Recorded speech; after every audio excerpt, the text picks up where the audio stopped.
'cause Saturday's TISWAS. And now, Miss Sally James, in conversation with some heavy metallic persons. Take it away, Sally. Exit.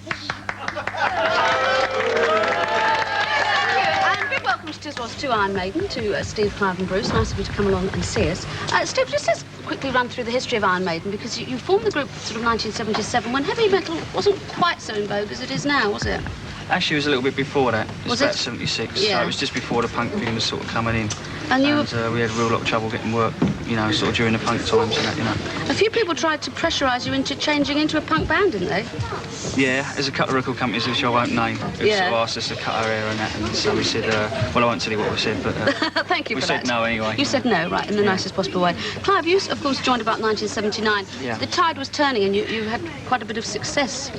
Yeah, we quite started, quickly, didn't you? Yeah, with the first album. It really went well for us, you know, went straight into the charts at number 4 and done really well, and we haven't really looked back since then. You know. So from sort of humping all your own gear around and all that trudging makes a around, change, you're yeah. suddenly the big time. Lovely. Now, Bruce, you only joined a few months ago, didn't you? Yeah, just after August last year, about September last year. I know Iron Maiden have had a few line-up changes, but they had been sort of fairly settled with the line-up. Was it quite difficult for you going in and joining an established band, an established line-up? Not really, because we've sort of known each other for quite a long while during my last band I was in. So I mean, it all fitted in really well. Really, I mean, we like the same sort of music, so it's no real problem. Really. Yeah.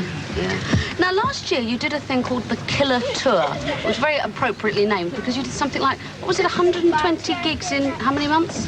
About 6.5 months. I mean, did you find it actually killing? It sounds horrendous. Towards the end, yeah, it was a bit, you know, a bit sort of much towards the end, but we really enjoyed it. It was great. We went to so many countries and that. Because you have got success all over the world, haven't you? It's in fact, really, you'll probably sell more records in other countries than here, don't you? Yeah, we do, yeah. The States really is the one that we're trying to break. Yeah, you're off to the States shortly, aren't you? Yeah, a couple of months we'll be over there. And Japan, you've been voted sort of top group, most promising group and all this, so you're going there as well, are you? Yeah, we'll be off to Japan again as well. So you start a British tour when? February the 25th, and you'll be off for quite a few months then? About 8 months this time. Yeah. Now, we had Lemmy here last week, and he was saying that Motorhead have found it difficult to get into the studio because they've spent so much time touring, they found it difficult to record. Do you have that problem? Yeah, we've had exactly the same problem. I mean, in fact, we're still, after this show, we go straight down and finish off the album, you know. Yeah, and that'll be out shortly, will it? Yeah, it comes out March the 5th. Now, sitting behind you is a person called Eddie. Now, Iron Maiden fans will probably recognise him instantly. Tell me very briefly, Steve, because I'm going to go a frantic wind-up, the history of Eddie.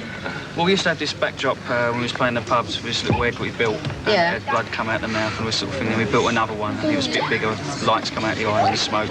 We used to call it Eddie the Head, and it just kind of expanded into this, like, so he's like this thing here, you know. He keeps following us around, actually. Is he sort of like your mascot, Bruce? He's very fat at the moment, actually. Is he? He needs to go on a diet. Well, if he goes on tour, he'll soon lose the weight. Now, Eddie's going to give away that jacket, isn't he? Yes, this And it's covered in badges collected from the last American tour. What do they have to do to win it, Clive? Well, they've got to guess what song Eddie comes on our set. When we do a live set show, what song does he come on in? OK, entries to our usual address, of course, which is TISWAS, Central, P.O. Box 333, Birmingham B11TY. Thanks very much. Yes. This is Iron Maiden, is it? Yes, that's right. Well, I've got another Iron Maiden here for you. Go in, Iron Maiden. Good day to you. I would like to say that... Do you mind? I would like to say that the entertainment value provided by gentlemen such as yourselves is of immense value in these difficult times. May I express my thanks?